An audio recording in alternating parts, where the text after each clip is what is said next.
Segala puja dan puji iringan syukur kita haturkan dan persembahkan kehadirat Allah Subhanahu wa Ta'ala atas karunia dan rahmat dan atas izinnya juara hingga kita dapat hadir kembali pada acara Tabligh Akbar bersama Tuan Guru kita Buya Yahya dari Cirebon, Jawa Barat, dengan mengambil tema pada malam hari ini, tak ada kata terlambat untuk berhijrah. Acara ini diselenggarakan atas kerjasama Pondok Pesantren Al-Bahjah dan Yayasan Masjid Agung Palembang dan Ikatan Remaja Masjid Al-Palembang.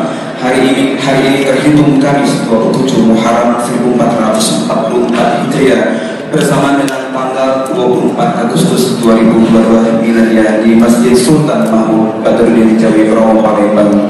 Salawat serta salam kita sampaikan dan kita haturkan kepada hamba pilihan dan agung Nabi besar Muhammad SAW beserta seluruh keluarga Ahlul Bait dan sahabatnya hingga berikutnya, hingga menyampai Islam dan Islam hingga akhir zaman. Bapak dan Ibu jamaah yang dimuliakan Allah Subhanahu wa Ta'ala, marilah sesama kita akan mendengarkan Tabligh Akbar tausiah agama pada malam hari ini yang akan disampaikan secara langsung oleh guru kita tercinta Ki Haji Yahya Zainul Ma'arif LC MAPSD yang kita sapa bersama Buya Yahya. Marilah sama-sama kita akan memulai acara pada malam hari ini untuk mengambil keberkahan dan ridho dari Allah Subhanahu wa Ta'ala. Marilah sama-sama kita awali dengan membaca ummul kitab Al-Hazin ya Rabbul wa qul salih wa hadratin Nabi Mustafa sallallahu alaihi wasallam wa ala azwajihi wa alihi kiram Al-Fatihah.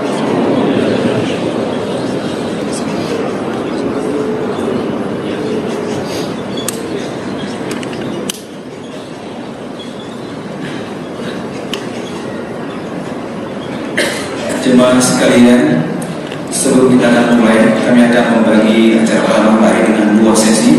Sesi pertama akan kita adakan tausiah dan ceramah agama atau mau'izatul hasanah dari bunda kita tercinta yaitu Al-Mukarram Muhtaram Ki Yahya Zainul Ma'arif LC yang kita sapa akrab dengan Buya Yahya, yang insyaallah beliau akan menyampaikan tausiah di hadapan kita semuanya, dan nanti kami bukakan insyaallah mudah-mudahan ada sesi tanya jawab setelah acara ini akan selesai. Dan marilah sama-sama kita akan dengarkan sesama yaitu tausiah yang akan disampaikan oleh bunda kita tercinta. Dan sebelum itu marilah kita simak bersama dalam surat Al-Quran surat An-Nisa ayat 100 yang berbunyi sebagai berikut: barang siapa berhijrah di jalan Allah, niscaya mereka mendapati di muka bumi ini tempat hijrah yang luas dan rezeki yang banyak. Barang siapa keluar dari rumahnya dengan maksud berhijrah kepada Allah dan Rasulnya, kemudian kematian menimpanya sebelum sampai ke tempat yang dituju, maka sungguh telah tetap pahalanya di sisi Allah, dan adalah Allah Maha Pengampun lagi Maha Penyayang. Marilah kita dengarkan sesama Tabligh Akbar bersama Ki Haji Yahya Zainul Ma'arif LC MAPSD bersama dengan Buya Yahya dengan tema besar kita, tak ada kata terlambat untuk berhijrah. Kepada bunda kita Fa'ali Fadal Mashkurah.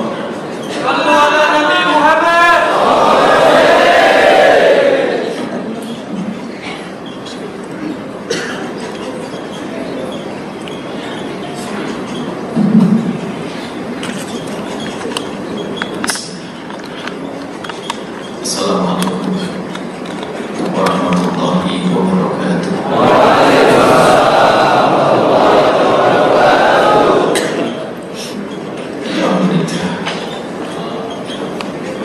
Alladzi fataha asfiyani wa ahibani bab at-tawbati wal maghfirah. Wa sallallahu wa sallamu ala داعي إلى الحق التوبة المغفرة حبيبنا سيدنا محمد وعلى آله المطهرين وأصحابه الطيبين والتابعين له بإحسان إلى يوم الدين. اللهم يا ربنا، اللهم يا ربنا، يا غافر الذنوب اغفر الذنوب، ويا مفرج الكروب فرج الكروب، ويا ساتر العيوب استر العيوب ببركة الحبيب المحبوب.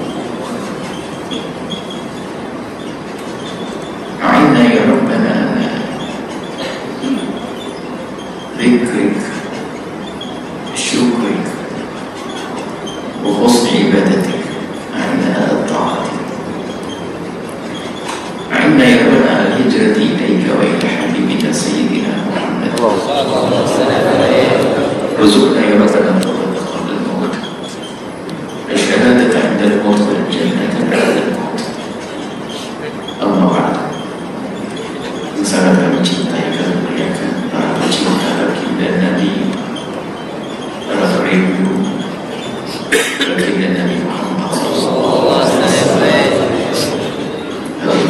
para hamba duriyah baginda Nabi, para ulama waris baginda Nabi. Semoga sebagai Allah kita berkumpul atau bergabung saat ini, Allah memudahkan kelak kita berkumpul dan bergabung di surga. Di tengah-tengah kita ada baginda Muhammad SAW. Bicara tentang hijrah yang disampaikan, tidak ada kata terlambat untuk hijrah.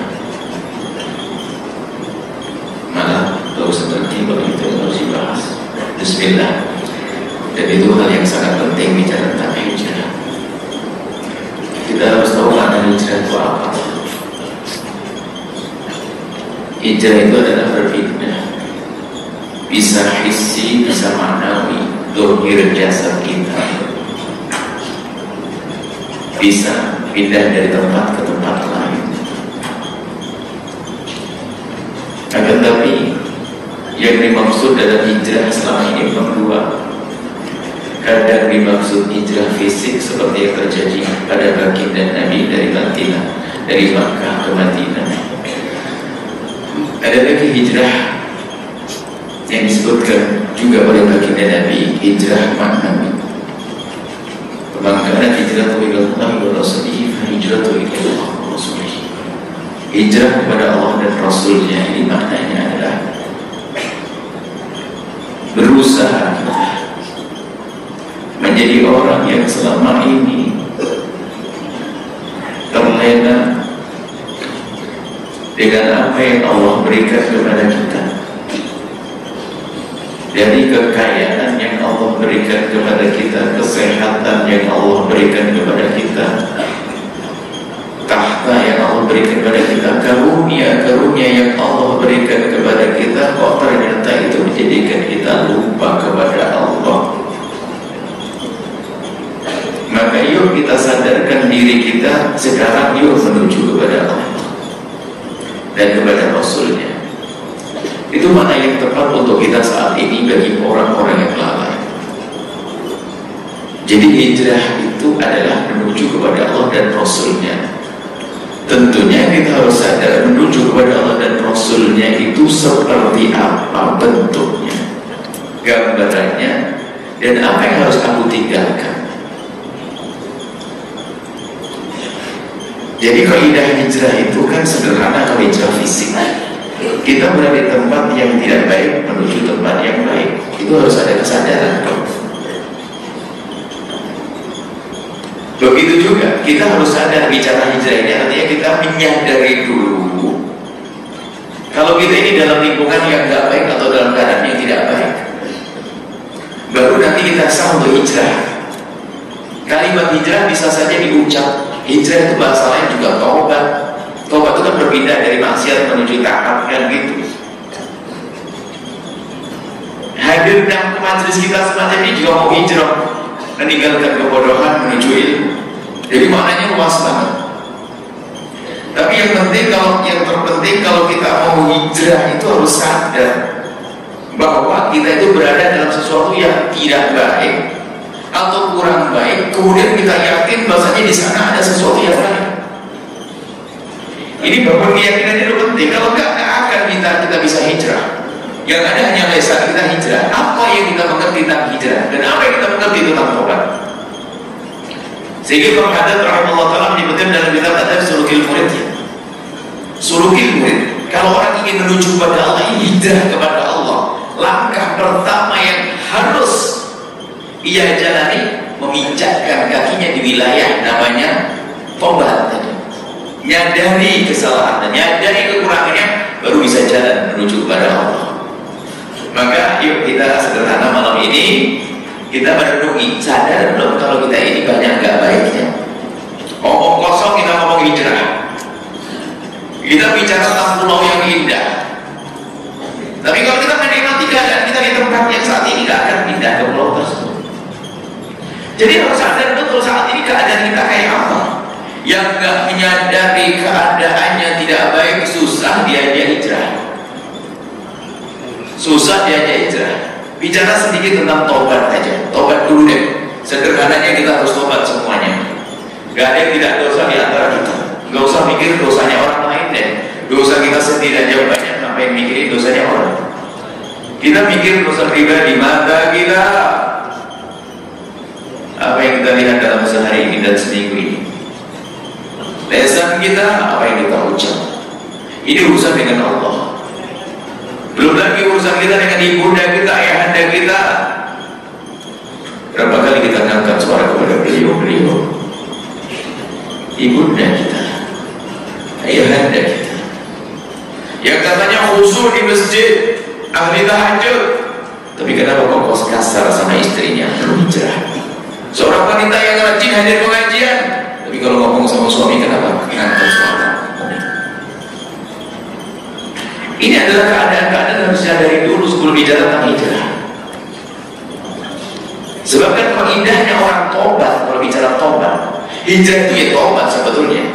Menyadari di tempat yang tidak baik menuju tempat yang lebih baik secara hissi, dohir, atau secara makna. Saya ini perilaku saya kurang baik. Orang gak akan mau belajar kecuali sadar dulu kalau dia adalah bodoh. Kalau dia pintar gak pengen belajar. Makanya dia bapaknya ngerti, anaknya belum ngerti apa-apa, dan dia juga tidak ngerti apa-apa, pergi ke sekolah mau belajar. Itu kan faedah itu semuanya. Sadar dulu. Maka yang terpenting dalam hidup kita adalah introspeksi. Kita merenung diri kita, bukan orang lain. Aku kuakui dulu. Aku sebagai anak, bagaimana urusanku dengan ayahku. Aku sebagai ayah, bagaimana urusan dengan anakku. Anakku sekolah di mana, bergaul dengan siapa, kenal Allah atau tidak. Orang bisa saja dia ambil ibadah, ngurusi dirinya sendiri dengan Allah, tapi lupa bahwasanya urusan dengan anaknya gak kayak semua. Oh, dia ambil sujud, tapi tidak tahu sekolahnya di mana anaknya. Apakah kenal Allah atau tidak? Jadi permasalahannya dia tidak mengerti hakikat hijrah tadi. Kita berdoa semuanya masing-masing dari sampai kepada satu kesadaran bahwa oh iya, aku banyak kekurangan. Urusanku dengan Allah banyak kekurangan. Aku sering melihat yang haram. Catat satu. Aku sering mengucapkan yang haram. Aku sering meninggalkan kewajiban. Ini baru satu urusan dengan Allah. Baru setelah itu apa? Kita hadirkan kesadaran yang kuat tentang sana pengampunan Allah dan indahnya surga Allah. Agar kita terpacu untuk menuju ke sana. Allah yang membuka pintu taubat siapapun yang ingin bertobat segede apapun kesalahan seorang hamba. Maka kami sampaikan kepada semua, hei para pendosa, kalau seandainya ada di sini, yang paling gede dosanya, yang penting sadari dosamu. Lihat, pengampunan Allah sangat luas, lebih luas daripada dosa kita. Kurang apa? Jadi kesadaran akan dosa ini akan kemudian kesadaran akan luasnya pengampunan Allah menjadikan langkah kita untuk tobat gampang. Kalau tidak ngerti kalau dia dalam dosa, biar berusaha dalam pengampunan, tidak akan berdiri ke sana. Kenapa ini saya minta maaf, saya tidak merasa berdosa.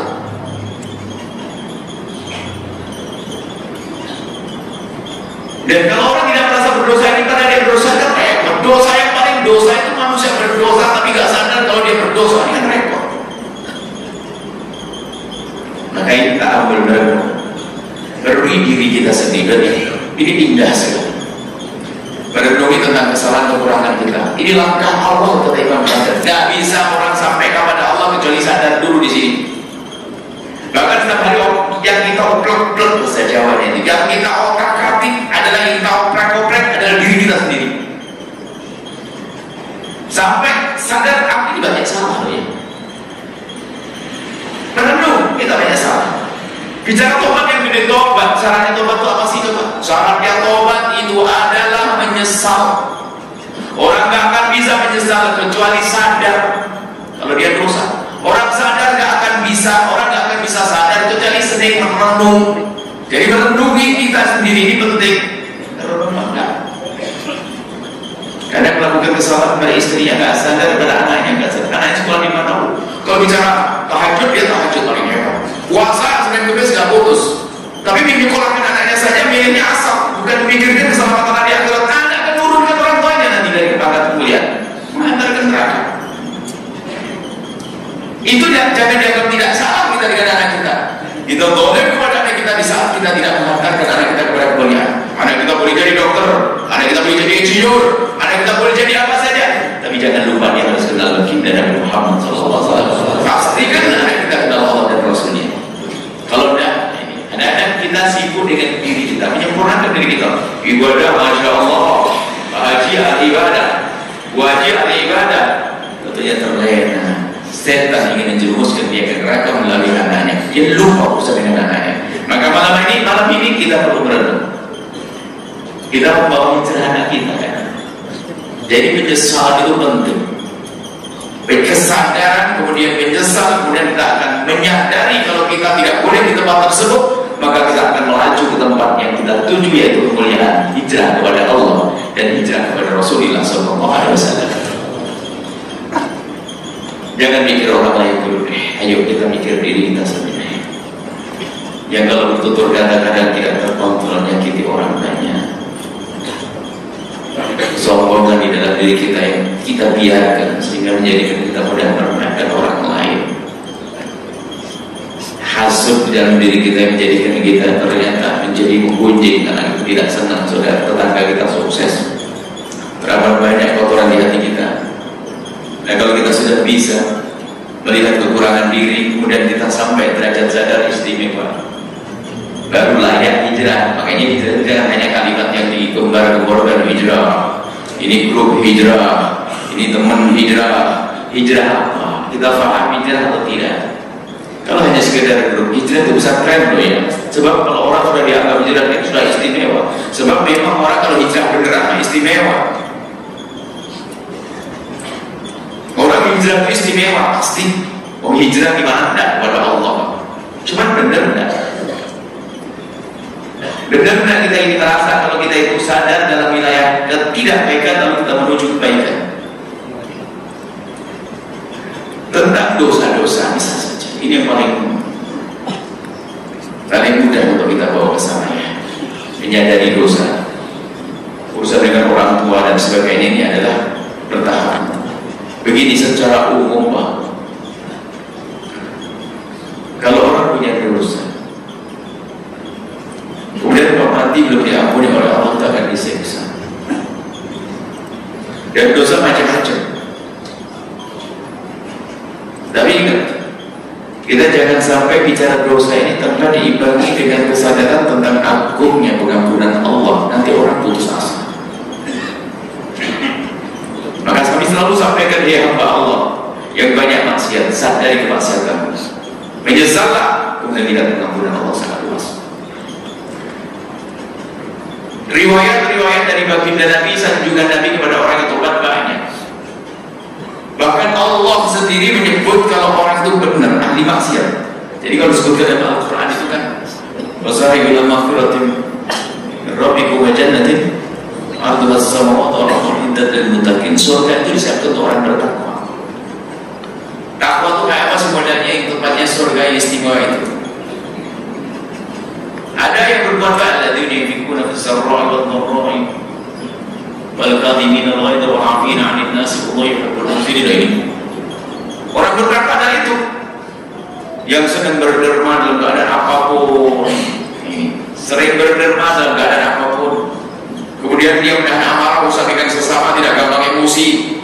Kadhimin al-ghaidha wal 'afina 'anil nasi wallahu yuhibbul muhsinin. Tapi lanjutan ayatnya sudah. Ternyata orang yang mendapatkan surga bertakwa ini bukan hanya orang berbuat baik-baik ini. Kita yang banyak salah ini bisa dibilang takwa asal menambil walladzina idza fa'alu fahishatan aw dzalamu anfusahum dzakarullah. Mereka yang berbuat dosa tapi segera sadar, tidak usah menunda disoalin. Saat ini harus menyadari kesalahan, menyebut nama Allah, memohon ampun kepada Allah, karena tahu yang mengampuni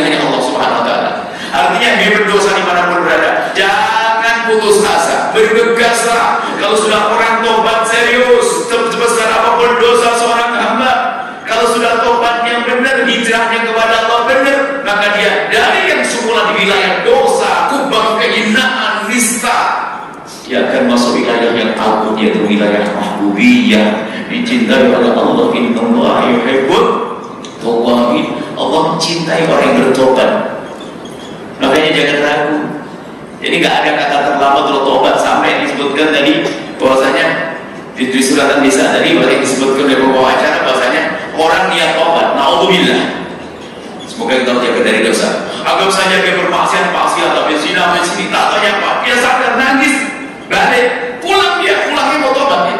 Saya deseli semua ini, mati bicara sampai pada Allah. Padahal belum sempat sholat dia, belum sempat sujud, hanya dia di dalam hati yang niat, dia menyesal. Dia setelah mampu, setelah judi, dia keluar dari gedung perjudian dan perzinahan, dia keluar nyesel, dia katakan mata, ya Allah, saya mau tobat, pulang tabrak mobil. Di depan mata manusia saja kelihatannya dia mati baru zina, kan begitu ya? Padahal hakikatnya di hadapan Allah dia sudah diampuni Allah. Makanya jangan nunda niat untuk tobat. Jangan berkata besok saja. Ya, kalau besok hari itu kita jangan-jangan malaikat Israel Allah sudah datang. Kenapa kita menunda esok hari?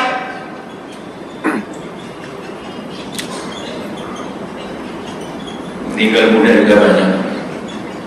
Jangan mentang masuk muda dalam saya. Masih muda. Kalau sudah waktunya datang, akan datang malaikat Israel. Malaikat mencabut nyawa. Maka ayo semua dari kita, khususnya ini yang bukan yang tua saja, khususnya ini ya kita yang ada di sini deh, bukan yang muda pun juga belum tentu umur panjang. Semoga umur panjang semuanya. Maka langkah pertama bicara hijrah, pastikan kita punya waktu setiap hari duduk khusus untuk tafakkur, untuk merenungi tentang kesalahan kita. Kalau perlu dicatat. Ya, jadi bacaan Nabi nggak usah dinisbatkan. Kalau kita pernah dosa ditulis nanti ketahuan sama orang. Sebab dosa kepada Allah tidak ditutup ya. Ingat, termasuk nanti ada ragu-ragu untuk hijrah, ragu-ragu untuk tobat. Adalah kalau urusan dosa kepada Allah jangan diceritakan kepada siapapun dari bangsa manusia. Dosa kepada Allah yang pernah berleset zina, yang pernah judi, yang pernah mabuk. Urusan kepada Allah jangan ceritakan kepada siapapun dari bangsa manusia. Manusia tidak bisa ngampuni, yang bisa manusia hanya memudahkan. Cukup butuh urusanmu dengan Allah, menangis di tengah mata, derai air mata, beres dengan Allah. Ini kalau bicara hijrah itu ya, bukan hijrah tempat, itu tempat. Kalau tempat bingung di mana-mana sekarang banyak maksiat. Maksiat kejar dengan kita, internet kubur kita, medsos guru kita, ya, tontonan kejar kita mau ke masjid dikejar sama handphone kita. Mau kemana ya? Oh, berhaji, oh, berangkat lagi tawaf, masih sempat kadang-kadang. Alhamdulillah. Jadi yang perlu adalah hijrah ini tadi. Hijrah bagaimana menghijrahkan diri kita menuju kemuliaan menuju Allah dengan menyadari kekurangan kita. Jadi langkah pertama malam ini adalah kita harus punya waktu untuk biasakan merenungi, bahkan ibadah hendaknya kita bagi tiga. Tolong ya Allah, para hamba kekasih Allah, jadikan ibadah itu tiga bagian.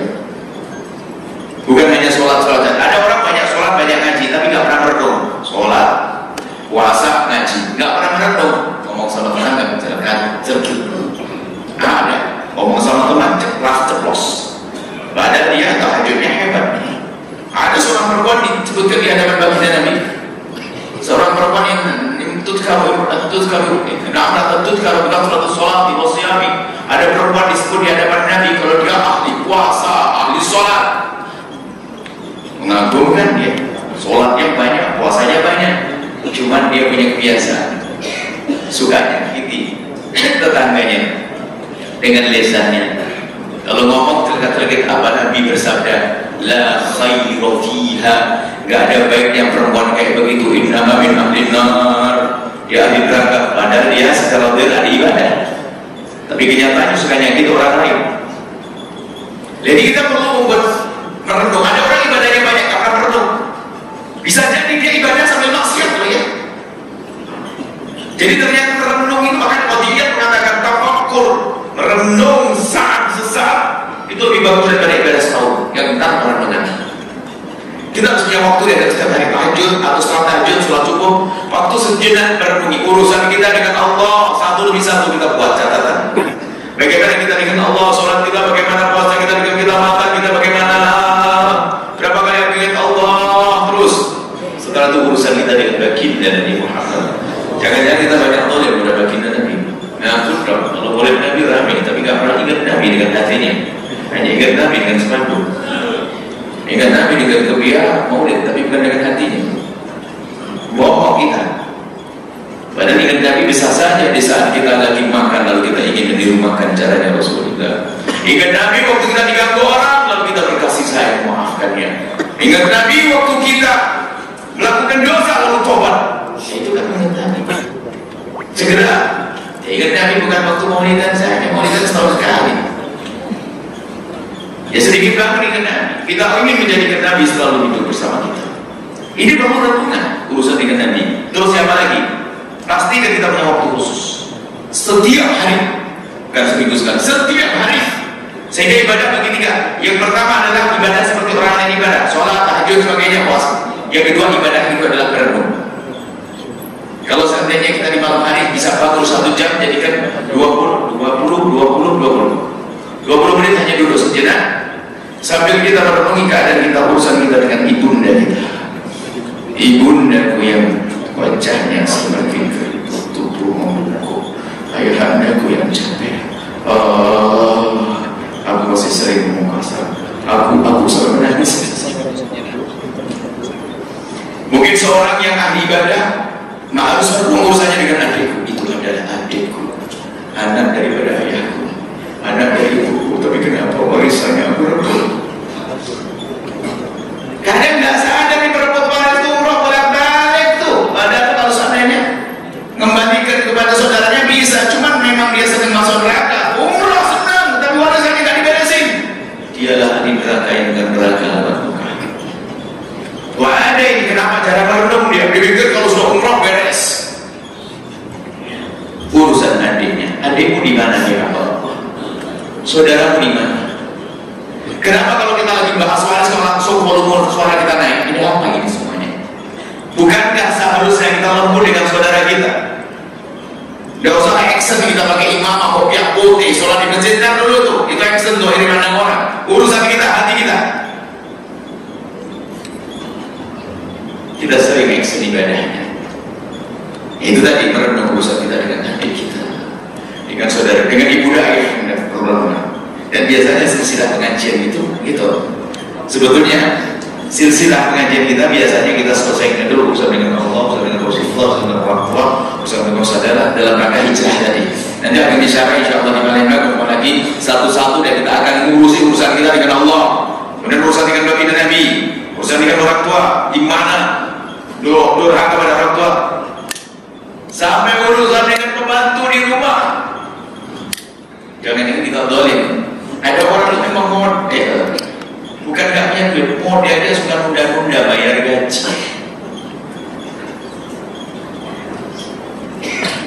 Modelnya suka nyakiti halus. Pembantu masak bertahun-tahun gak pernah merasakan masakan enak bosnya. Dan bos gak pernah sadar, memang bosnya gak pernah perlu, gak pernah ngaji. Pembantu, bahkan tak pernah diajari sholat. Apakah anda ingat Nabi kita yang aku cinta Nabi? Kullukum ra'in wa kullukum mas'ulun an ra'iyati. Pembantu di rumah kita punya tanggung jawab. Kalau nggak sholat kita dosa. Cuman kata selama ini nggak pernah pikir ke situ, dipikir surganya melalui haji dan umrah tadi. Dia bosnya haji umrah, tapi pembantunya di rumah tidak sholat. Pembantunya yang menyetrikakan kenanya, yang menyetrikakan baju kokonya nggak pernah diajari sholat. Ayo kita merenung semuanya. Pembantu, tetangga kita, Masya Allah. Dan kita perlu ini semuanya. Kalau pengen hijrah, jangan hanya ngomong hijrah kemana kita udah sadar. Kita dari mana mau kemana nggak ngerti. Dari dosa menuju taat kita tidak paham kalau kita berdosa. Ya repot. Jadi menghadirkan renungan yang panjang satu udah bisa. Nanti ini 45 kalau bicara hijrah. Harus semuanya punya waktu renungi. dan kita sudah ada silsilah untuk merenung, teman merenung, silsilah bagaimana dengan Allah, tobat kepada Allah, silsilah bagaimana berbakti kepada orang tua, silsilah bagaimana silaturahmi, silsilah bagaimana mewujudkan keindahan rumah tangga agar tidak torik, silsilah bagaimana mendidik anak, silsilah bagaimana membantu orang yang secara dohir adalah di bawah kita, membantu gimana. Itu semua adalah perlu menghadirkan ruang yang dalam sampai kita di Masya Allah. Iya, saya di bos yang kurang berantem, kurang akhlak dan pembantu di rumah kita, ya Allah. Biarpun dia adalah pembantu yang lebih tua dari kita, Nabi yang nyuruh, "Laisa minna man lam yuwaqqir kabirana." Bukan golonganku, golongan kami yang tidak bisa menghormati yang lebih tua. Biarpun pembantu, apa sih ngomong bunda? Kenapa sih ngomong bunda bisa ibu? Mohon maaf, mohon maaf, saya minta tolong. Yang indah, kenapa sih? Katanya kita senang maulid Nabi, kita ingin senang dengan baginda Nabi. Tapi kata-kata yang lembut, kenapa kita tidak bisa lembut? Coba kalau ini kita benar-benar menyadari semuanya, hijrah betul kita. Dengan Allah indah, dengan Nabi Muhammad indah, dengan sesama indah. Inilah hijrah. Maka malam ini kita buka pintu saja. Dan tidak usah cerita ke siapapun. Urusan penyesalan kita perlu merenungi keadaan kita. Jadikan ibadah Anda ini ibadah yang dikatakan lebih bagus daripada ibadah 1 tahun ya. Merenungi tentang keadaan. Sebab sadar itu penting. Maaf, kita pernah membuat contoh gini. Orang jualan, kita banyak di pasar jualan. Kalau itu penting, saya jualan. Jualan baju, saya ada orang jualan baju. Padahal ini jualan-jualannya orang soleh ini. Dikir soal ada tasbih di tangan. Cuma dia tidak pernah merenung. Di depan sana ada perempuan yang juga jualan pakai rok pendek. Rok pendek. Ayo. Bayangkan kita lagi. Allahumma sholli ala sayyidina Muhammad. Allahumma sholli ala sayyidina Muhammad. Enggak sadar bahwa ini. Padahal kalau dia sadar bahwasanya itu dosa, tinggal geser kursinya yang ada ke sana beres. Yang jadi masalah kita ini jarang sadar.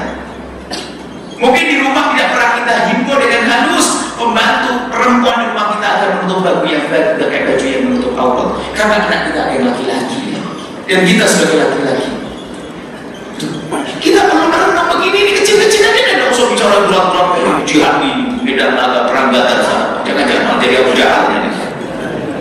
Tidak usah kayak berat-berat. Yang ringan-ringan yang ada di rumah kita.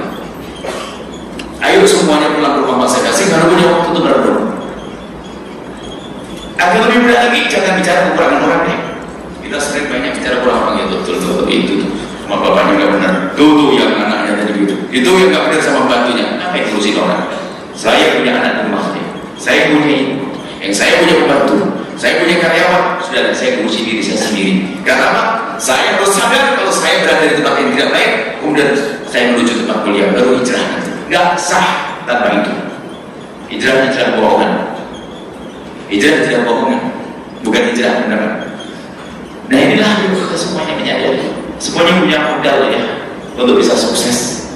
Kesadaran dalam diri kita, semuanya masing-masing. Dan kemudian juga untuk membantu renungan ini ya kayak menghadiri pengajian begini ini sebetulnya. Menghadiri, cuman ini kan sifatnya umum. Kita perlu spesial dong. Ini adalah dibantu, ustaz-ustaz membantu kita untuk merenungi. Tapi lebih sebenarnya harus pasti di rumah kita. Subhanallah, di rumah kita. Kita merenungi.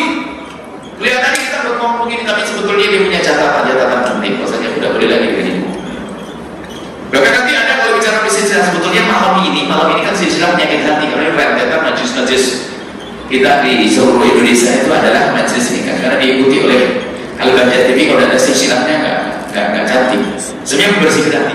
Nah ini kita perlu menyadari usaha membersihkan hati. Nggak usah ngurus orang di hati kita sendiri. Yang kita kadang dendam sama orang, yang benci sama orang, dengki sama orang, sombong, merasa direndahkan dan sebagainya. Ini kan tidak bisa orang kecuali dia menyadari itu semuanya. Baik, kita simpulkan, kita akan buka tanya-tanya jawab setelah ini. Bahwasanya di dalam kita belajar itu biasakan kita memulai dari diri kita sendiri. Sudahlah, pokoknya jangan merasa hebat, jangan merasa bersih, merasa baik. Kita harus merenungi, biasakan mencari kekurangan diri. Kalau sudah orang pandai mencari kekurangan diri, dia akan menjadi paling baik pada akhirnya. Kekurangan diri di rumah kita masing-masing. Sebab kita tuh biasa ya kalau belajar itu ternyata bukan untuk kita, biarpun kelas ustaz. Kadang kita kelas ustaz dengar ceramahnya guru, itu yang bayang, wah ini omongan ustaz cocok banget dengan orang di kampung. Bukan dia, orang kampung kan. Dia ini bukan manusia lagi, kulaan kok. Mestinya saya. Makanya kalau Anda semua belajar kok sudah merasa aduh pas banget ngomong ustaz saya tadi ada benar. Ngena betul, masya Allah. Jelek buat saya, jelek buat saya, ini baru hebat, bukan jelek buat dia. Subhanallah. Nanti insya Allah kesadaran belajar seperti itu. Jadi kenapa yang kita dengar wah ulama firman Allah sabda Nabi adalah kita pertama kali yang mendengarnya. Malam ini kita mau koreksi, belum istri kita, belum anak kita, saya. Sudahlah, kalau semua begini indah, gak ada artinya kita mau hijrah, mau tobat kalau tidak kita menyadari. Apa artinya tobat kalau tidak ada kesadaran bahwasanya kita menyesal? Seperti itu. Ini saja bisa kami sampaikan. Ayo besok punya catatan kecil, semuanya punya catatan dan renungan. Agar kita sadar kita berada di luar liang yang tidur, tempat yang tidak baik untuk menuju tempat yang indah, pengampunan Allah. Dan kami serukan kepada siapapun yang paling banyak dosanya, hamba Allah yang paling banyak dosa, ibaratnya hidupnya selalu dosa, tidak ada dosa yang dilihat kecuali pernah dilakukan. Bicara zina dia zina, mabuk, judi, semuanya. Ingat, pengampunan Allah lebih luas dari itu semuanya. Ada contoh orang yang paling jahat zaman itu tapi menjadi orang yang paling dekat dengan Nabi, Sayyidina Umar bin Khattab. Sebelum masuk Islam, apa targetnya? Memenggal leher Nabi. Jahat apa lebih dari itu. Tapi ternyata kalau sudah dipilih Allah menjadi orang mulia. Khalid bin Walid telah pukul mundur kaum muslimin berkali, tapi pernah akhirnya masuk Islam. Dan dosa-dosa yang dilakukan hamba Allah tidak segede itu. Tapi pun pada akhirnya Sayyidina Khalid bin Walid setelah tobat menjadi mulia. Makanya yakin semuanya bisa mulia. Jangan berkata sudah terlanjur begini. Gak ada kata terlambat. Sejelek apapun, pokoknya selagi nyawa masih ada di kandung badan, maka kita punya kesempatan untuk kembali kepada Allah Subhanahu wa Ta'ala. Wallahu a'lam bishawab. Masya Allah, subhanallah, alhamdulillah, wa la ilaha illallah, terima kasih syukuran kasiran ya. Bapak Ibu tadi telah mendengarkan luar biasa, tak ada kata terlambat untuk berhijrah. Maka mulai dari diri kita sendiri, dari keluarga kita, dan insya Allah untuk keluarga dan masyarakat dan bangsa kita tercinta. Dan tadi telah mendengarkan oleh Ibu ya, masalah tak ada kata terlambat untuk berhijrah. Dan ada surah Al-Quran An-Nisa ayat 110 kembali, dan barang siapa yang mengerjakan kejahatan dan menganiaya dirinya, kemudian dia mohon ampun kepada Allah, niscaya ia mendapati Allah Maha Pengampun dan Maha Penyayang. Kami persilakan Bapak Ibu, kami kasih tanya jawab. Kami batas dengan 3 penanya kepada Bapak untuk mengacungkan tangan, dan insya Allah kita akan mengaturkan jalannya mic kita untuk bagi penanya. Mohon untuk sebutkan nama dan mohon maaf pertanyaan langsung singkat dan jelas. Terima kasih. Silakan, mohon kepada panitia, ada satu penanya dari sebelah kanan kami, Bapak, silakan. Dari oke Pak, silakan berdiri saja. Mohon ada dari mana? Kiri. Silakan, Bapak mau nanya dulu. Silakan Pak. Untuk kita tahan dulu ya. Sebentar, silakan Bapak. Ya, baik. Assalamualaikum warahmatullahi wabarakatuh. Hamdan wa syukran lillah, amma ba'du.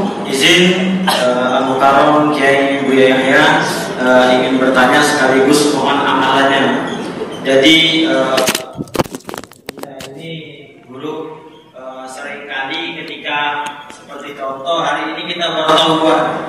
Jadi sekarang sedang semangat-semangatnya ingin beribadah, tapi entah malamnya atau besoknya mulai lagi kembali perbuatan buruk lagi. Nah, jadi untuk mengatasi ini mohon amalannya guru. Satu lagi masalah utang di dulu saya itu kan kecil dulu pernah berhutang 20.000. Nah, jadi terkadang rasa gak ada di hati ini belum terbayar kan hutang itu. Nah, jadi sama orang yang kita berhutang itu tidak ketemu lagi sampai dengan sekarang. Nah, itu bagaimana?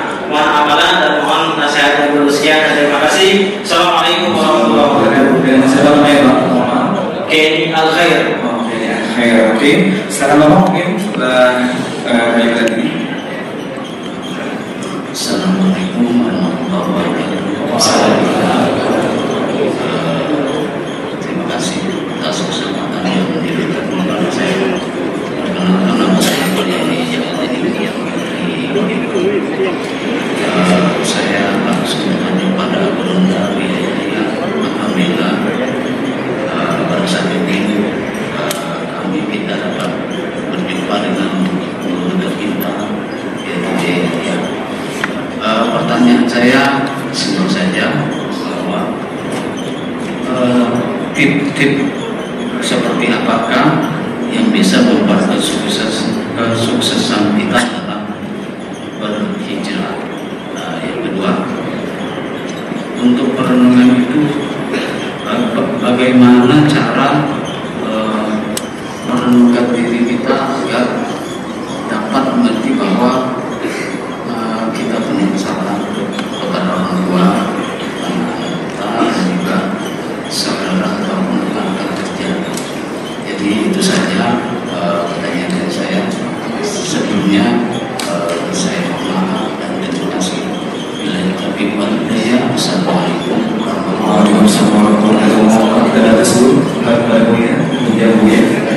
Bismillah. Pertama adalah kita sadar akan sebuah kesalahan atau dosa, dan ketika itu kita bertobat.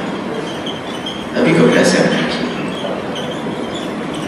Karena ada orang yang berdosa, ya Rasulullah, kalau saya berdosa kemudian bertobat, apa diterima Allah?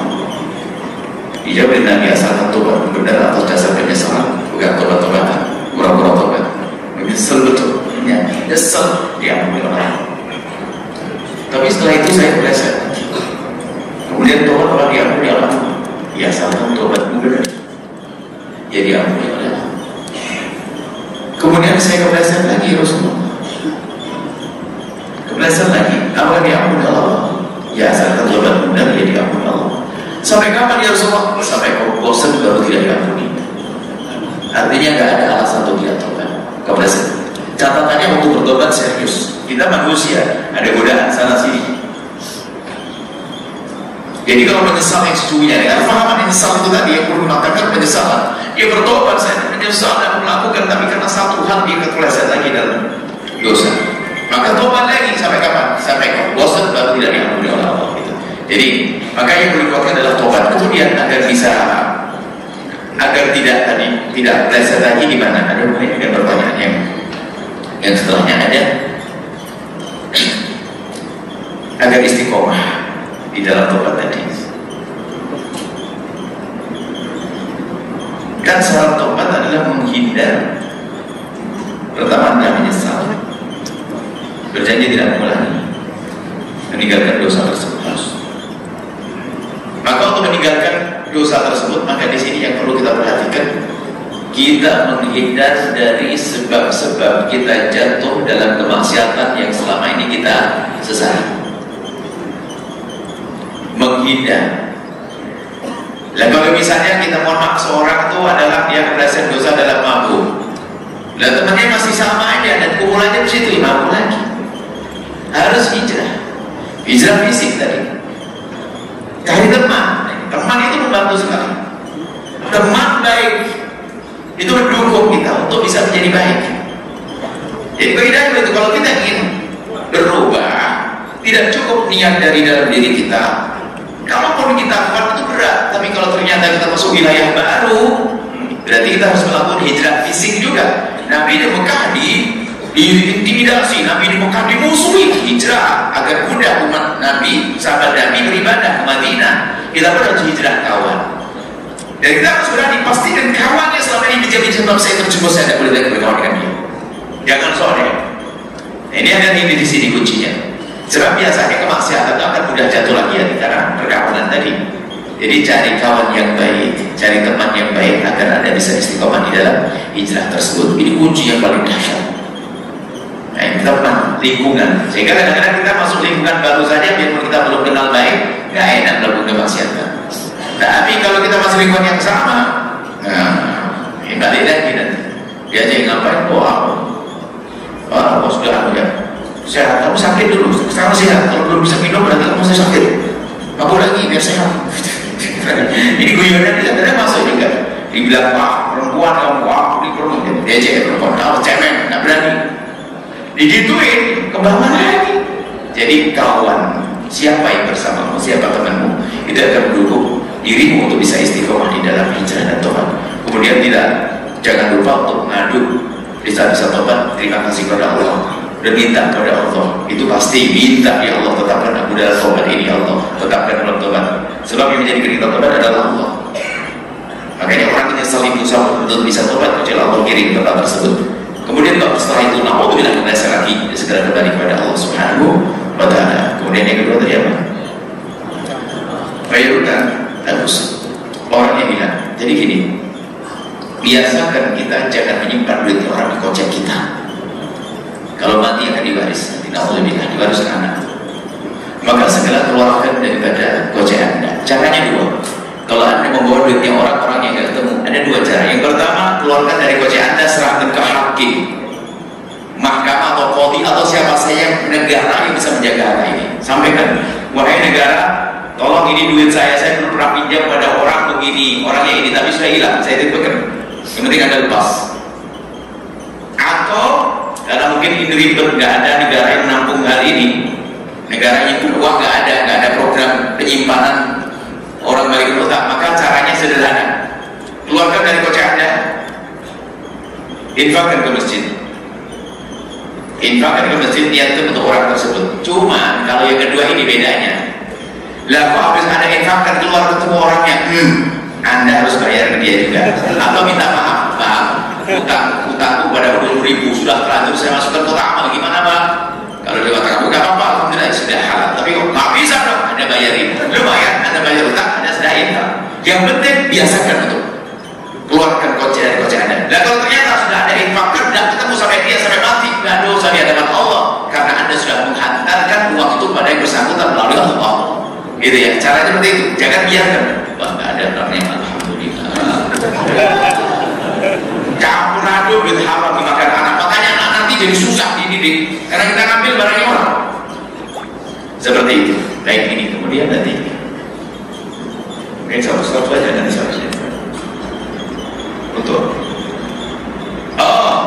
hijrah dan sebagainya, kurang lebih ya. Jadi itu titik-titik hijrah. Bagaimana saya bisa bernomah dengan diri sendiri semampunya. Cuma kita lemah ternyata, nggak gampang menyadari. Maka belajar yang disebutkan itu penting. Makanya belajar ilmu, kami juga himbau kepada para asatidz itu, tolonglah kalau ada majelis harus ada kurikulumnya dong. Mentang-mentang majelis surat waqiah setiap hari bicara utamanya surat waqiah dong. Mentang-mentang majelis sholawat setiap ketemu sholawat dong. Jadi nggak ada perubahan. Jadi harus ada kurikulum renungan dari itu. Jadi dibantu. Jadi kita kadang-kadang bentuk isanya apa sih? Kadang-kadang kita tuh itu ngerti dosa, tapi kita nggak sadar kalau itu nggak boleh saya lakukan. Contohnya, saya buat contohnya sederhana. Misalnya ada seorang anak muda, urusan orang tua deh. Gimana saya mau datang ketemu kan? Saya apa sih salah sama orang tua? Karena bayangannya itu dosa pada orang tua hanya kepelek orang tua, pukul orang tua itu saja. Padahal luas sekali. Contoh, ada seorang anak muda yang pernah kami hadirkan di sini, rasa seorang anak muda masih SMP. Dia lagi di rumah, lagi bawa berangkat sekolah pagi-pagi, lagi sarapan pagi. Tiba-tiba temannya nyamperin, ayo cepat berangkat, telat nanti. Teman sekolahnya nyamperin. Karena dia dibilang kesiangan, cepat-cepat dia buru. Langsung dia cuci tangan, langsung ngambil tas, salaman dengan duitnya, langsung pergi ke sekolah naik sepeda ngebut. Sampai di sekolah, temannya masuk kelas, dia balik lagi pulang. Temannya bingung, ditunggu. Setelah pulang tidak lama balik lagi, ditanya, kenapa kamu pulang? Ada ketinggalannya? Enggak. Terus kenapa kamu pulang? Iya, tadi waktu kamu bilang, silakan ayo cepet, aku lupa. Waktu itu kan aku lagi makan. Setelah aku makan, kamu bilang begitu, aku buru-buru, aku cuci tangan, piringku aku tinggal. Belum aku cuci, aku tidak rela jika yang mencuci piringku adalah ibundaku. Ayo. Alangkah seringnya kita melemparkan piring di depan ibunda kita. Ayo, sadar atau tidak? Itu sederhana karena ada jalan merenung. Renungan kita terlalu terbatas kita ini. Sehingga gak gampang sadar, perlu guru. Berapa kita sudah gede ya, kalau kita masih kecil, popok kita juga ibunda kita. Kita sudah begini-gini dan kita nganggur, ibunda kita masih nyuci baju kita. Ayo. Kita bisa nyuci piring kita, kenapa ibunda kita nyuci piring kita? Sudah capek dia melahirkan kita, merawat kita. Ayo, bisa sebagai contoh, kita perlu. Makanya benar-benar gak ada perlu guru, bantu benar-benar. Ini kan sederhana. Dan kita setiap hari melakukan dengan dosa ini. Memang di hadapan orang tua gak ada masalah. Iya, kalau kita lagi sibuk, ibu kita nganggur, kita lagi ini mungkin. Cuma kadang-kadang kita memang gak punya kesadaran. Bahkan mungkin ibunya sibuk, ayahnya sibuk, kita langsung main HP. Ibu pernah lihat.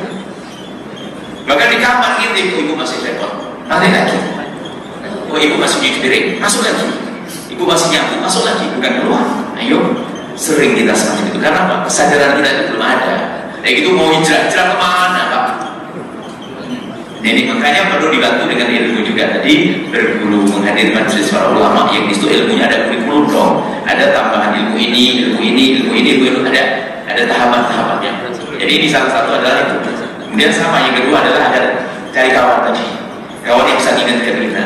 Sebenarnya nanti Imam Ghazali ngajarin tipnya gimana sih agar saya menyadari kekurangan saya. Kalau Imam Ghazali ada 3 kata Imam Ghazali. Pertama, kamu koreksi diri deh. Susah ya Imam koreksi diri. Saya itu orangnya keras kepala ya. Ya sudah, kalau kamu koreksi diri susah, kamu bersepakat dengan orang yang dekat dengan istrimu, temanmu, bahasanya tolong cari kesalahan saya, bantu untuk mencari kesalahan saya. Kalau akhlak saya kurang baik, ingatkan langsung, saya kasih dia 100.000. Wah, bersepakat dengan kawannya. Ya, itu adalah yang kedua seperti itu. Jadi kita harus ada kesepakatan dengan istri, baik istriku tolong ingatkan kalau aku salah. Makanya kami selalu kita membuat satu. Kita buat slogan rumah kita bersama. Hidup itu yang indah, itu gampang untuk menjadi baik apa?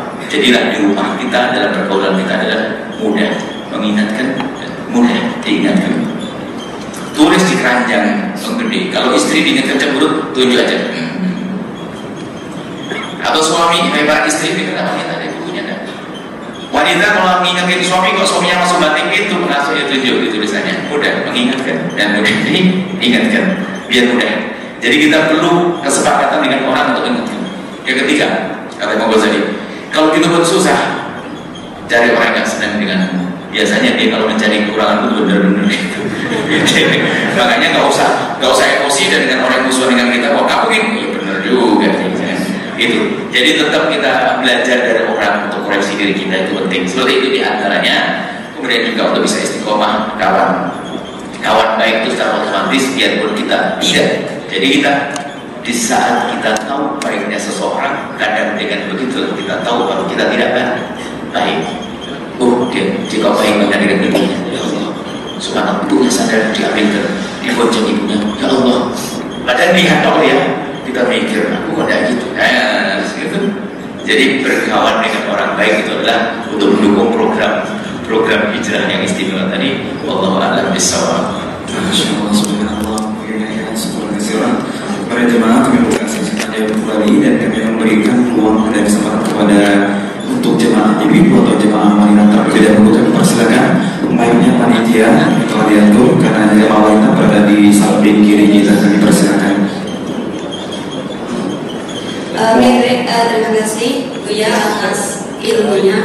Jadi pertanyaannya adalah terkadang dalam sebuah keluarga itu ada kayak satu orang misalnya anaknya yang sudah hijrah, mungkin dari penampilannya, dari pakaiannya.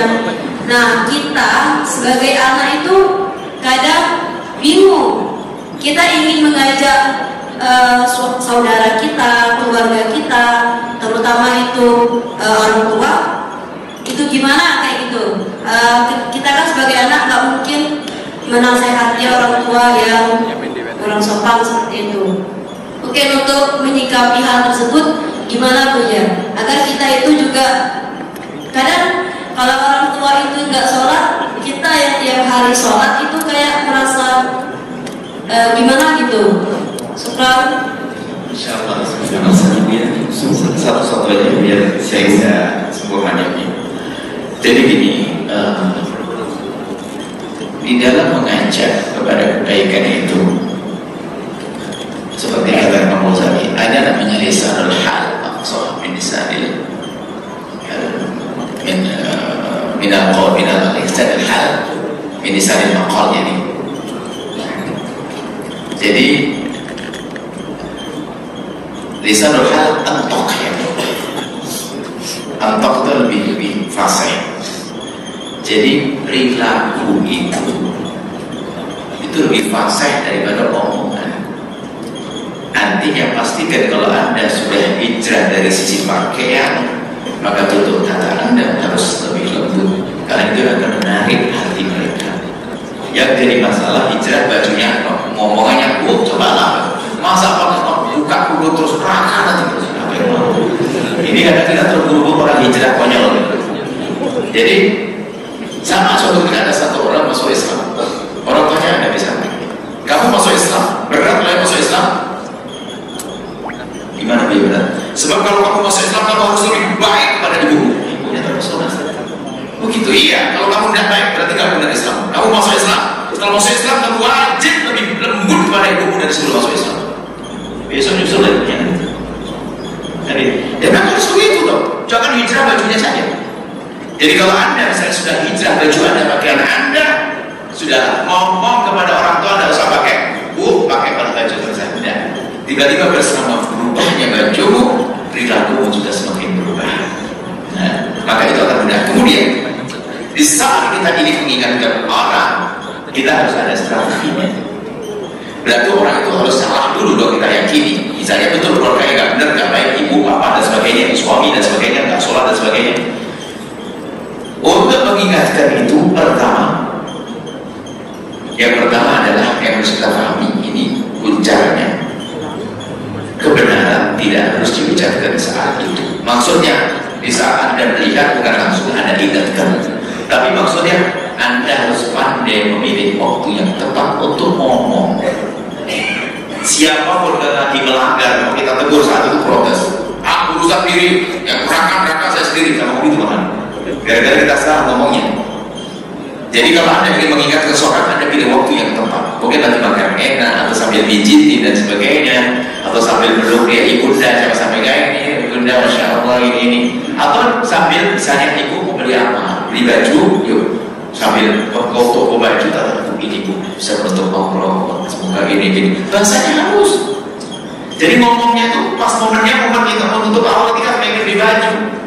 Juga bukan di saat ibunya nggak pakai kerudung, kemudian dia, jangan itu terus, masya Allah, anak takut bu, kepalanya dibakar di neraka. Begitu. Jadi kebenaran tidak harus sampai satu. Yang kedua,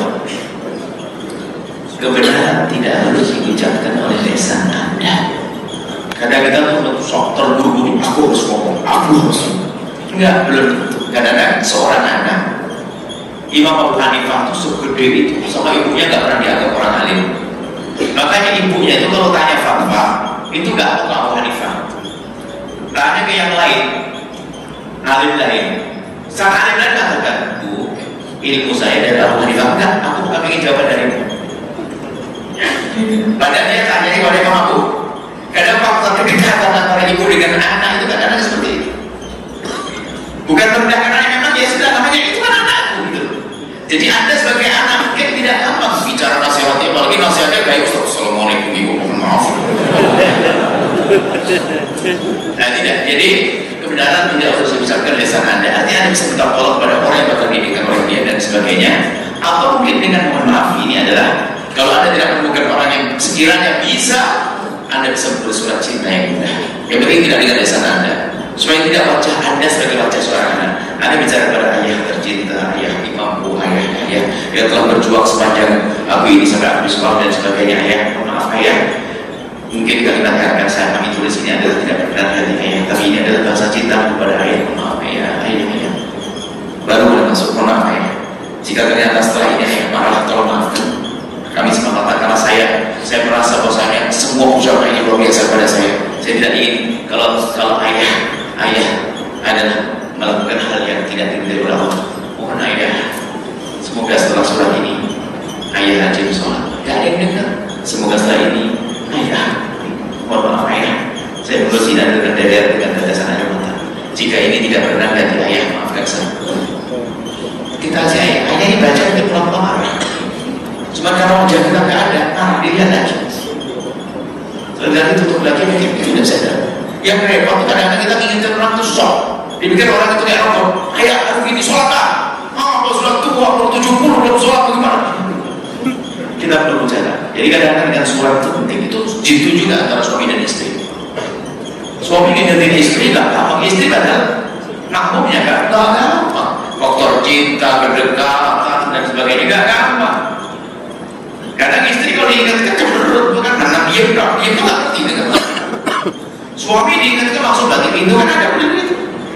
Nggak bisa. Jadi ternyata ada apa tuh kebenaran tidak harus ucapkan lesson.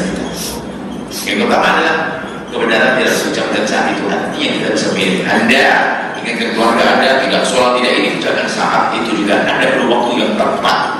Setelah itu Anda pun tidak harus pikir pantas dan Anda ngomong. Kalau belum Anda kirim surat atau Anda minta tolong pada orang lain yang sekiranya akan didengar. Itu adalah cara yang hendaknya kita ambil sebab itu perlu siasat juga menembus hatinya orang kan begitu.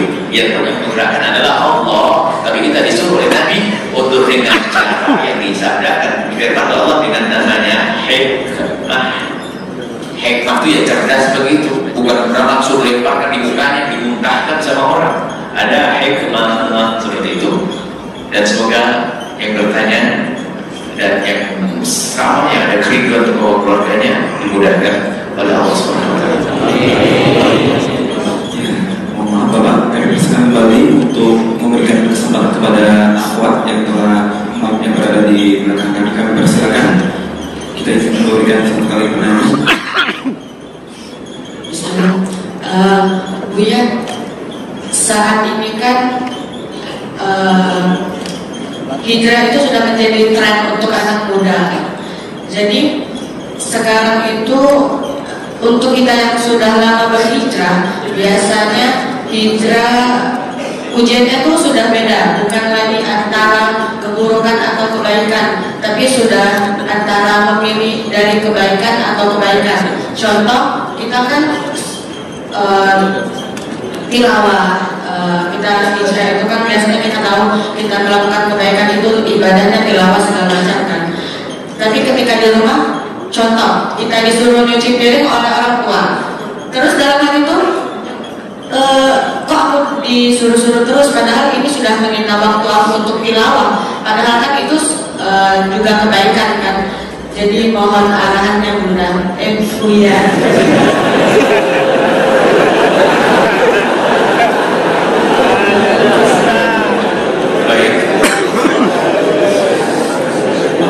Makanya di dalam berhijrah,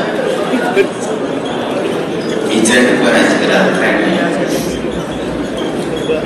akan tapi hijrah itu harus sebuah kesadaran. Kalau dia ingin menjadi baik, bukan sekedar ingin disebut baik, menjadi baik.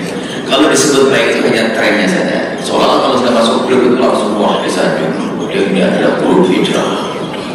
Wah, lamar gampang diterima, ya. Jadi mau kerja gampang karena sudah perlu hijrah. Ini hanya tren numpang di dalam tren hijrah. Itu adalah. Tapi yang kita rindukan di balik hijrah ini, kita ingin membuat perubahan. Kita ingin menjadi baik. Kita menjadi baik. Maka dalam wilayah hijrah tentu harus ada bimbingan-bimbingan dong. Jangan sampai kita dalam beribadah itu ternyata kayak tadi, ibadah itu dianggap hanya sujud sholat saja, kan sempit pandangan. Haji umroh, makanya dangkalnya itu juga bahaya. Padahal berbakti pada orang tua jauh lebih gede daripada tilawah tadi. Bahkan sholat Jumat itu tidak wajib loh bagi seorang suami yang ternyata istrinya lagi sakit minta ditemani di rumahnya karena ketakutan. Loh. hijrah ini kalau udah pakai bimbingan bahaya. Gara-gara sedang tilawatul Quran di kantor mestinya harus kerja dia baca Quran sama Tuhan, sama sholat yang banyak kacau nanti. Ramadan targetnya khatam Quran setiap 3 hari, tapi kerjaannya di gajinya jadi haram. Jadi memang bahaya juga hijrah kalau pakai pembimbing, tren saja nanti bisa campur, bahkan bisa kayak sebelumnya tadi ingin orang dengan cara yang kasar. Jadi betul, jadi ini adalah semuanya kompak. Kalau saya tadi yang sampaikan, kita harus menyadari itu, belajar sadar.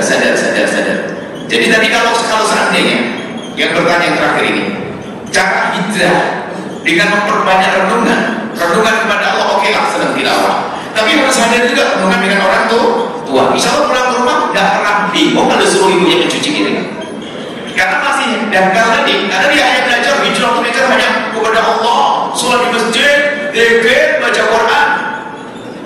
Sama suami cerita-cerita dengan suami nyakit, Bang, saya sudah hijrah, Bang. Hijrah gak enak, kan? Jadi betul, jadi apa yang Anda sampaikan itu benar, banyak orang seperti itu. Karena apa? Tidak pakai pembimbing. Tak ada pembimbing. Suatu ketika ada kita kajian, ada santri hadir di majelis kita cerita. Habis majelis begitu, majelis malam Selasa, dari mana? Dari Polda ini. Oh, Polda ini, Masya Allah. Kenapa Pak? Saya senang dengan pengajian Buya. Bagus. Kita lupa, tidak lama kemudian saya datang di sini. Kamu datang ke sini izin dari Ustaz atau tidak? Enggak. Kurang ajar ke Ustaz. Dia di pondok di Cirebon, hanya gara-gara mau hadir majelis kita, nggak izin sama Ustaznya. Ini kepinggir kau nah. Izin dulu baru sini. Jadi kalau begitu nggak dapat ilmu. Jadi hawa nafsu. Wah, hijrah. Sekarang ada orang hijrah, bahkan bukan dakwah, istrinya nggak bisa sedekah. Ini kan kacau.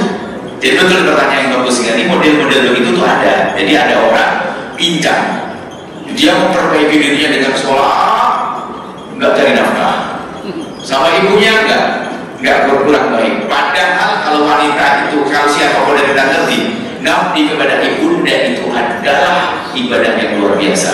Bahkan, anak yang soleha, jika dirimu lagi dekat dengan ayah ibundamu, kurangi ibadah. Karena barangkali ibundamu menghendakimu untuk minta tolong kepadamu. Dan sekarang pulang ketemu ibunda sholat, Allahu Akbar. Jadi courage. Ibunya mau ngomong saja, ya Allah, anak masih sholat. Lagi Allahu Akbar. Ibunya datang masih sholat. Habis itu baca Al-Quran, 3 juz lagi. Kurang ajar semuanya. Nah begitu. Jadi ibadah itu harus ada waktunya. Dengan manusia indah. Justru yang paling berat usaha dengan manusia. Usaha dengan Allah gampang sedikit. Usaha sholat 5 waktu, haji kalau punya duit, zakat kalau punya uang, puasa. Kalau dengan manusia, Masya Allah, ibadah luar biasa.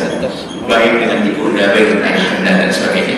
Itu ya Masya Allah, pertanyaan bagus. Betul, banyak orang hijrah pincang. Dipikir dia sudah langsung punya surga, tapi ternyata dia mencari nafkah dengan cara harus terus belajarlah pemimpin yang akan membawa Anda kepada kemuliaan, insya Allah. Bapak dan Ibu dan anak sekalian, mohon maaf karena terdapat waktu kita jual yang memisahkan kita pada sesi akhir ini. Dan kami mohon maaf bagi Bapak dan Ibu yang ingin bertanya, kami mohon tidak dapat diteruskan karena kita akan menutup acara dengan doa. Abang dan ayah dan bunda, marilah sifat terlebih dahulu sebelum kita berdoa bersama. Semakin kuat cahaya, kian gelap bayangan kita. Semakin cerah ilmunya, kian pekat kesadaran bahwa diri ini berdosa. Said bin Jubair saat ditanya, siapakah orang yang paling hebat ibadahnya? Ia menjawab, orang yang merasa terluka karena dosa, dan jika ia ingat dosanya, ia memandang kecil amal perbuatannya. Kepada beliau yang mohon untuk mendoakan kami malam hari ini, semoga kita mengambil berkah dari acara pada tahun akbar kita pada hari ini. Untuk kajian-kajian selanjutnya, bagi siapapun yang tidak kenal media sosial, bagus nggak usah berurusan. Yang sudah terlanjur berurusan kenal YouTube dan sebagainya sudah terlanjur terperosok, maka di sana kita mencoba untuk beri alternatif. Anda bisa melihat di YouTube Al-Bahjah TV. Kalau ingin ceramah kami, hendaknya channel resmi ya, sebab kadang dipotong-potong suruh biar dijadikan petinju biar FVS ini. Kadang serem banget padahal orangnya juga nggak gede-gede amat begini. Masa kalau ada kan orang suka ngadu suka ini, Anda ke channel resmi adalah channel Al-Bahjah TV. atau channel Buya ya. Untuk ibu-ibu ada channel Umi Virus Arabini. Kemudian untuk hiburan buat anak-anak kita di situ ada syair-syair akidah dan yang lainnya, syair tobat, syair rimanya di HB Kreatif. Itulah. Nah, kemudian juga bagi yang ingin menghijrahkan rumahnya, pembantunya dan sebagainya pada televisi yang non-BD, maka Al-Bahjah TV juga sudah ada di parabola, nanti bisa pesan dan sebagainya. Maksudnya apa? Untuk membuat perubahan. Di rumah kita harus ada berubah juga. Ibaratnya televisi itu kalau ada putar 24 jam, nggak ada yang membahayakan.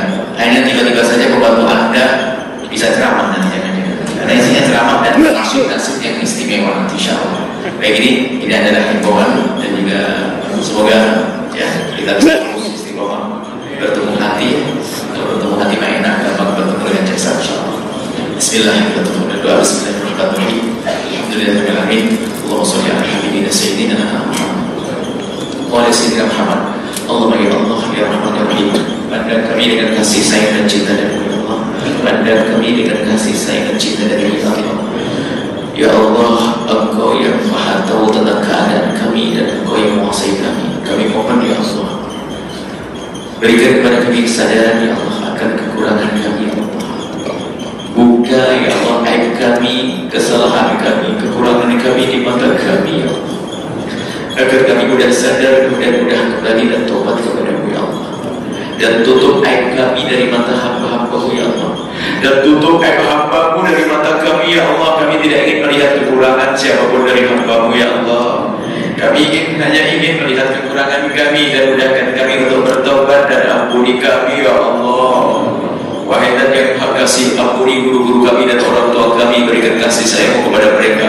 Anak-anak kami ya Allah, anak-anak kami jaga mereka. Kami mohon ya Allah, ya Allah, ya Allah. Kami sadar kalau kami banyak dosa, kami sadar kalau kami banyak salah. Akan tapi ya Allah, kami sering lupa dengan kesalahan itu sehingga kami pun jarang memohon ampun kepada-Mu. Maka di malam mulia ini kami mohon ampuni segala dosa kami ya Allah. Engkau sungguh Maha tahu dosa kami yang sangat banyak yang kami tidak akan mampu untuk menghitungnya. Akan tapi Engkau Maha tahu ya Allah, kami mohon jangan cabut nyawa kami sebelum Kau ampuni dosa kami itu ya Allah. Dosa mata kami yang sering melihat yang haram ya Allah. Memang hamba-Mu tidak melihat, tapi Engkau melihat ya Allah. Mata kami nikmat karunia dari-Mu, akan tapi kadang kami gunakan untuk melihat yang haram ya. Sehingga kalau seandainya mata itu Kau hancurkan sudah cukup, tapi kami mohon jangan hancurkan mata kami dan ampuni dosa mata kami ya Allah. Lisan kami ya Allah, dosa kami ya Allah, dosa kami jauhkan kami dari segala dosa. Jaga mata kami, anggota tubuh kami ya Allah. Jauhkan kami dari sebab kehinaan ya Allah. Jauhkan kami dari minuman keras, jauhkan kami dari meninggalkan sholat, jauhkan kami dari berjudi, jauhkan kami semua dari zina yang busuk, hina dan Kau hinakan ya Allah. Jaga anak-anak kami, jauhkan dari zina ya Allah. Dan kami mohon jika ada di antara kami ada hamba-Mu yang pernah terpeleset dalam hina dan busuk yang zina, kami mohon berikan kesadaran dan ampuni dia ya Allah. Dan tutup aib mereka ya Allah, tutup aibnya di dunia sehingga di dunia tidak terhinakan, dan tutup aibnya di akhirat ya Allah sehingga tidak Kau hukum dan buka pintu halal untuknya. Bencikan zina kepada kami semua ya Allah, jauhkan dari zina dan mukaddimah-mukaddimahnya ya Allah. Sungguh Bapa pengampun dan kami mohon jauhkan kami dari menggunjing berzina ya Allah, dan jauhkan kami dari mengetahui ada berzina ya Allah. Kami tidak ingin melihat ada mendengar orang berzina ya Allah. Kami ingin mendengar berita baik tentang umat kekasih-Mu Nabi Muhammad ya Allah. Dan kami mohon ya Allah, jauhkan kami dari meninggalkan sholat ya Allah. Maka kami mohon jika ada yang ada di tempat ini atau mendengar suara ini di dalam masjid, luar masjid, tetangga masjid, siapapun yang menyaksikan ini, jika tetangganya, jika ada di antara mereka ada hamba-Mu yang pernah meninggalkan sholat ya Allah, sungguh kami mencintainya, kami mohon ampuni dan berikan kesadaran dan jadikan dia suatu hari menjadi ahli sholat, dan jadikan sholat baginya adalah amalan yang sangat menyenangkan ya Allah. Engkau Maha Kuasa yang menguasai hati mereka, rindukan kepada salat dan ampuni mereka. Yang masih berjudi ya Allah, hentikan dengan kasih sayang-Mu ya Allah, ganti dengan kerja yang halal untuk mendapatkan rezeki yang halal ya Allah. Yang pernah terpeleset dalam minuman keras ya Allah, bencikan kepada minuman keras, ganti dengan minuman yang halal ya Allah. Dan kami mohon wujudkan keindahan dalam rumah tangga kami ya Allah, suami istri yang sering mencintai karena-Mu ya Allah. Jika ada di antara kami ada hamba-Mu yang sering cekcok dalam rumah tangganya, yang sering ribut di dunia, inilah yang akan ribut di akhirat di neraka ya Allah. Maka kami mohon, jika ada di antara yang hadir suami istri yang sering cekcok, kami mohon lembutkan hatinya, ganti dengan kasih sayang, ganti dengan keharmonisan, ganti dengan kebahagiaan. Wahai Zat yang menciptakan kebahagiaan dan keharmonisan ya Allah, jangan sampai ada yang berselisih paham, cekcok ya Allah. Engkau yang menguasai hati mereka ya Allah. Ya Allah, ya Allah, ya Allah, jauhkan kami dari durhaka kepada orang tua kami ya Allah, yang saat ini kami lihat wajah mereka ya Allah. Orang tua kami, ampuni, angkat derajat mereka ya Allah. Yang telah mendahului kami, ampuni, berikan kasih sayang yang masih hidup ya Allah. Kami lihat wajahnya semakin keriput ya Allah, pandangannya kabur, rambut memutih, tubuh membungkuk, jalan tertatih-tatih, dan kami masih membentak dan menyuruh mereka ya Allah. Kami tobat, kami ingin mulai hari ini kami ingin membahagiakan mereka, memuliakan mereka, mengabdi kepada mereka, berkorban untuk mereka ya Allah, dan mudahkan niat kami ini ya Allah. Jangan sampai ada satupun dari mereka ini yang durhaka kepada orang tua, yang durhaka kepada orang tua dalam neraka terdalam ya Allah. Sungguh kami tidak akan bisa berbakti pada orang tua kami kecuali dengan pertolongan, maka berikan pertolongan kepada kami semua ya Allah. Anak-anak kami jaga mereka ya Allah, anak-anak kami mudahkan kami dalam mendidik anak-anak kami ya Allah. Dan kami mohon ya Allah, jika ada di antara kami ada yang salah menyekolahkan anak-anak mereka ya Allah, sehingga di saat mereka sekolah ke tempat tersebut tidak kenal Engkau ya Allah, kami mohon berkat kehadiran orang tua ini, kembalikan anak-anak itu kepada jalan yang begitu. Jika ada di antara kami yang punya anak jauh dari-Mu ya Allah, dengan kenistaan, dengan kejahatan, dengan dosa, kami mohon berkat kehadiran orang tua yang baik ini ya Allah, kembalikan anak-anak itu di jalan yang begitu ya Allah. Dan kami mohon ya Allah, ya Allah, jauhkan kami dari benci, dendam, dan dengki kepada sesama kami. Kami ingin hidup kami indah dengan cinta, sehingga keindahan cinta ini menjadikan kami mudah dalam menolong dalam kebaikan. Kami mohon jauhkan kami dari benci dan dendam serta dengki ya Allah, jauhkan. Maka kami mohon ya Allah, jika ada orang berbuat salah kepada kami, menyakiti kami, zalim, aniaya kepada kami, menfitnah kami, menggunjing kami, prasangka buruk kepada kami mohon ampuni mereka ya Allah, jangan hukum mereka. Kami tidak rela jika ada umat kekasih-Mu Nabi Muhammad Kau masukkan neraka karena berbuat zalim kepada kami tidak rela. Ampuni mereka ya Allah, hentikan kezalimannya ya Allah, dan hilangkan dendam di hati kami ya Allah, hilangkan dengki di hati kami kepada tetangga kami, sahabat kami yang sukses ya Allah. Maka kami mohon ya Allah, jika ada orang yang kami dengki karena kesuksesannya, kami mohon ya Allah, malam ini juga tambahkan kesuksesannya ya Allah, dan hilangkan dengki di hati kami ya Allah, tambahkan kesuksesannya ya Allah, tambahkan kesuksesannya ya Allah. Suksesnya ya Allah, para hamba, para ustaz, para juru-juru dakwah itu berikan kesuksesan ya Allah. Sukses ya Allah. Tetangga kami yang berdagang, sukseskan ya Allah. Kami boleh mendengki dia, maka sukseskan dia ya Allah, dan hilangkan dengki di hati kami ya Allah. Jika ada orang mendengki kami karena kesuksesan kami mohon berikan kepadanya seperti yang Kau berikan kepada kami, dan hilangkan dengki di hatinya. Kami mohon ya Allah, ya Allah, ya Allah, yang sempit rezeki lapangkan dengan rezeki yang halal berberkah, yang sakit sembuhkan, yang punya hutang mudahkan kami dalam bayar hutang kami. Dan kami mohon ya Allah, berikan kepada semua yang telah berjuang di tempat ini, berikan segala kebaikan untuk diri dan keluarga mereka di dunia dan di akhirat ya Allah. Dan kami mohon ya Allah, panjangkan umur kami dalam ketaatan serta sehat walafiat. Dan yang telah mendahului kami, yang dahulu kami temukan di masjid ini, di tempat ini sekarang sudah kembali, mobil khusus, ampun angkat derajat mereka, dan sampaikan semua kebaikan yang terjadi saat ini kepada mereka ya Allah. Dan kami mohon berikan kepada kami semua husnul khatimah, iman, dan kami mohon ya Allah, jadikanlah ucapan kami di akhir hayat kami kelak